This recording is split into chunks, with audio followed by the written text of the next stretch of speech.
Hello everybody, and welcome back to another video.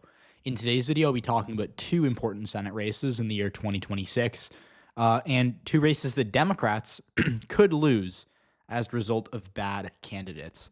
Now, over the course of the past few Senate elections, what we've seen is that it has more been the Republican Party that has bungled winnable Senate races, or even Senate races that they should have been winning as a result of bad candidates, especially in 2022 when they ran a slate of what I think was the worst slate of candidates that we've seen in modern history in competitive Senate races. And, 2024 was a bit better for them, but obviously there were still races where they had better candidates that didn't end up getting the nomination that could have potentially won.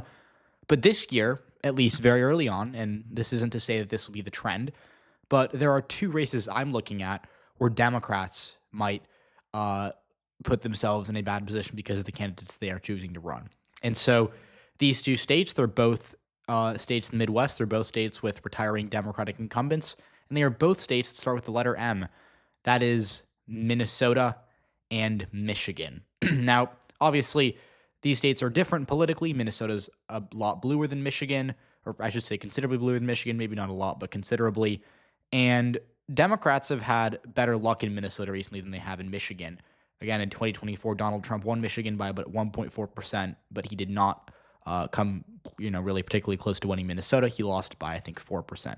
So certainly these states are different, but what unites them in 2026 is that the Republican Party has a chance to win both these Senate seats if everything goes right for them. Now, Michigan is obviously less of a long shot than Minnesota. We're going to start in Minnesota for now. So again, this seat is held by Tina Smith. She won in 2020 by a relatively small margin, but again, 6% of the vote went to the Legal Marijuana Now party. She probably would have won by maybe 9 or 10 had this not been a dynamic.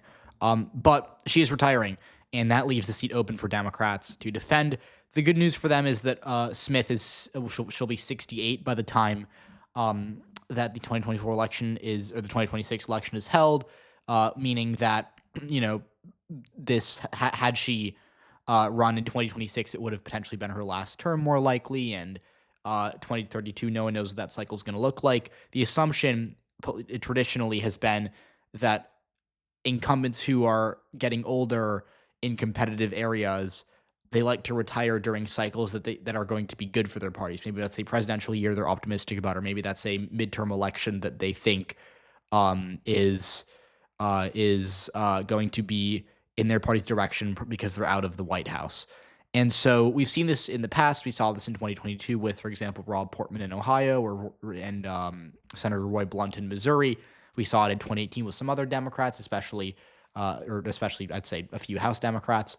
But but what really is interesting here is that Smith has kind of like left the field open. And so Democrats have no shortage of candidates to run. Minnesota's a state that's been dominated by the Democratic Party.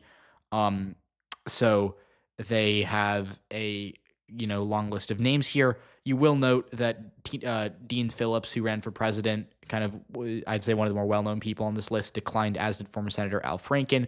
But we do have some candidates that are notable. Peggy Flanagan actually declared literally yesterday, the day Smith announced her retirement. She's the current lieutenant governor of Minnesota. Some candidates I want to highlight: Angie Craig, representative from the 2nd District. This is a swing district that Democrats have done well in because of Craig. She's, I would say, a very strong candidate. Obviously, Melissa Lopez Franken is was a high-profile senator in the state Senate of Minnesota. She was, I think, from Minneapolis. Jacob Frey, who's the mayor of Minneapolis right now, is also up there. I think he's a bit weaker than, I would say, Lopez Franken or Craig. And then also, of course, Tim Walz, who's currently the governor, very well-known guy, obviously, was the VP nominee for the Democratic Party last year. And he, I think, I don't think he'd be as strong as Craig, but I do think that he would, put Democrats in a good position to win this race because, again, Minnesota is a blue-leaning state. But there are two candidates on this list that I think could actually cost Democrats this race. The first is Keith Ellison, who is the Attorney General of Minnesota. And if you look at his electoral history in both 2022 and 2018, if we take a look at his his electoral history. Sorry, if we go to his 2022 run for Attorney General, he only won by 0.8% in a year where Tim Walz won the governorship by, I think, 9. We saw Democrats win statewide elections here comfortably.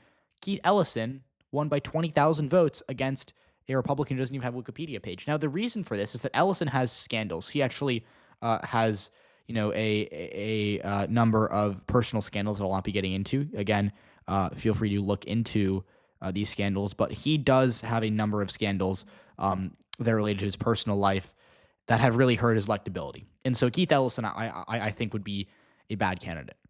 Now, someone who I think would actually be even worse candidate for Democrats is Ilhan Omar, who is the representative from the 5th District. This is the deep blue seat in Minneapolis, who has, really, I would say, made a name for herself as being one of the most progressive voices in all of Congress. And, she does well enough to win her deep blue seat in Minneapolis, but to win statewide Minnesota in a state that is, a lot redder than than downtown Minneapolis, different. So to kind of, put a number on this, if, just to take a look at how she did in 2024 relative to, how she should have done. This is calculated by the good people over at Split Ticket. Split Ticket is an election. It's one of my favorite elections websites. Please, if you're like me and like elections, as you probably are if you're watching this channel, check out Split Ticket. Cannot recommend them enough. They calculate the wins above replacement level. Essentially, this is, just to put it simply because I don't want to spend too much time talking about it, this calculates how the average candidate in that position would have done,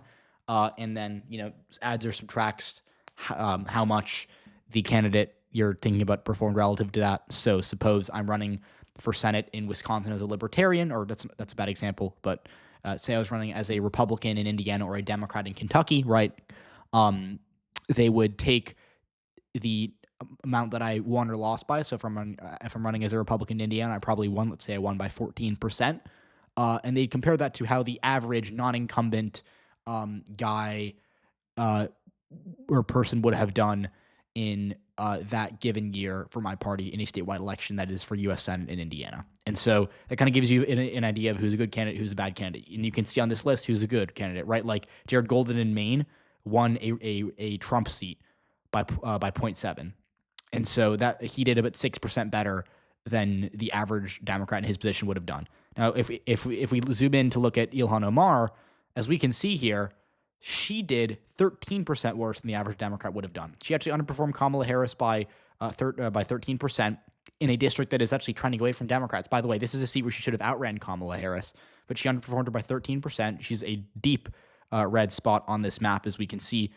And her opponent, as a result, did 13% better than the average Republican would have done because Dalia Al-Akidi got to run against Ilhan Omar. So Omar is a textbook underperformer. She's among the people who underperform the most in all of Congress. I mean, like if you look at how red this district is, the darker the shade is, the more extreme the candidate is. In her case, it's bad. So certainly, this really is something for Democrats to be concerned about. And Omar expressed interest in running for this race. So she, I think, would actually outright lose. It would be close. I think it would be within a point or so.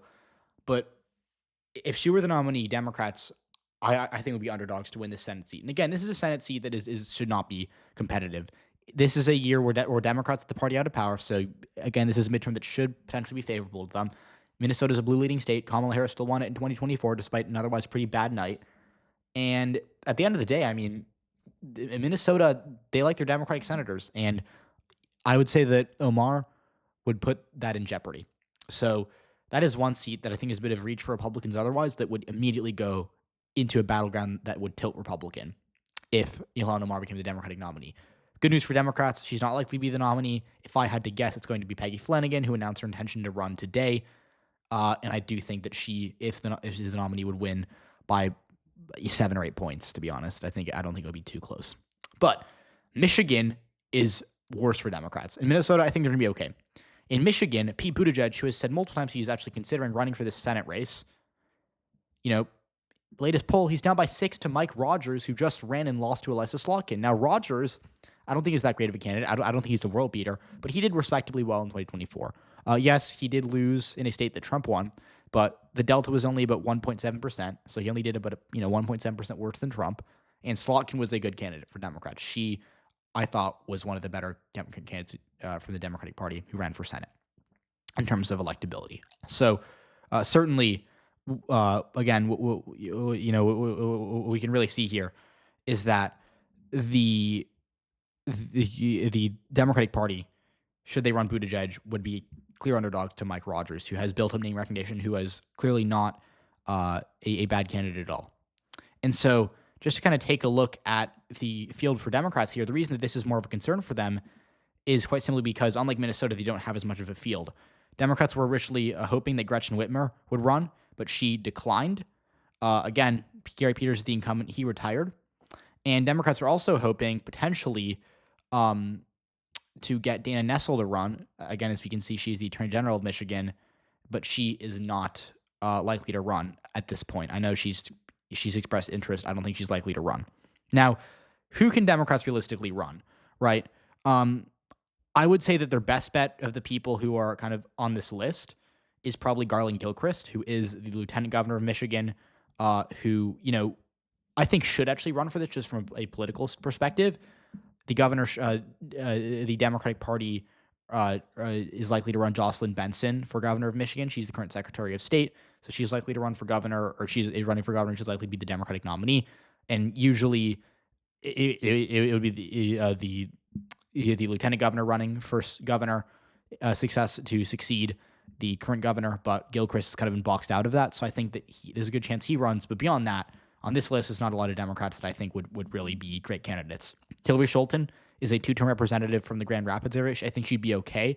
But to win as a Democrat in Michigan, I firmly believe you have to be from the eastern part of the state. I think you have to be somewhere near Lansing, Detroit, or Flint. And Grand Rapids is on the other end of the state. And so Scholten, I don't think that she'd be like a bad candidate, but I think that just in terms of logistics and just in terms of where Democrats have found success, not my favorite, certainly for a Democrat. Obviously, Kirsten McDonald-Rivet is another option, but she has only served one term in the House. So, it's kind of one of those things where she'd be kind of a good backup plan, but Democrats, there's no reason to make her your first choice. She's, again, a one-term representative who did well once, but has literally served less than 3 months in Congress. The other option for Democrats is Mallory McMorrow, who is a state senator who has a good electoral track record. The issue with her is that she's a state senator, so she doesn't really have that much name recognition. And usually when you have a big field in a swing state like Michigan, you want to clear the field with a statewide official. Ideally, Democrats will just run Dana Nessel because she is obviously the Attorney General. Or they'd run Gretchen Whitmer, who's the governor, but she's not. That's not going to happen, right? So Democrats in Michigan have kind of shot themselves in the foot here, but this is certainly going to be interesting. Now, where it gets bad for Democrats is that Pete Buttigieg, I think, would be the front runner. Obviously, he ran for president in 2020. He has a ton of name recognition, so he is, I think, would start as a clear favorite to win that primary. And so, unless Democrats, cleared the field to go behind Nessel or potentially Mallory McMorrow, I'm not sure that Buttigieg would have any chance of losing this primary.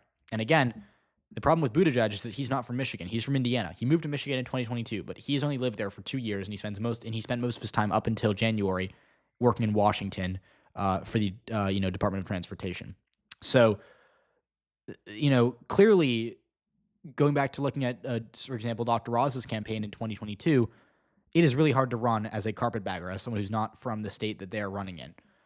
And Pete Buttigieg, Michigan is a state that is among the most native born in the country, meaning that as a share of the population, Michigan is, I think, top 5 in the country for people who live there, were born there. And Pete Buttigieg is certainly not a Michigander. He is a South Bend Notre Dame guy. I'm not sure how well that would play with state fans or UMich fans. But on a more serious note, that clearly there is an electoral penalty for carpetbagging, and Pete Buttigieg, in this one poll we have, there's evidence of that. On top of that, I don't think Buttigieg is great with working class voters. There's no evidence of that. He's won 2 mayoral elections in South Bend, which is a blue college town, and he ran for treasurer of Indiana back in 2020. In 2010, he got demolished, more so than you'd expect a Democrat to get demolished by, may I add. And, finally, go back to the 2020 primary, Buttigieg struggled with black voters. And what did 2024 show us in Michigan, if not that Democrats need to win black voters to win Michigan, and they need to have a good turnout with black voters to win Michigan too. So I think Buttigieg would start as an underdog as well. So just so we're clear, if the Democratic nominees in Minnesota and Michigan are Ilhan Omar and Pete Buttigieg, I think both these races would start out as, tilt to lean Republican.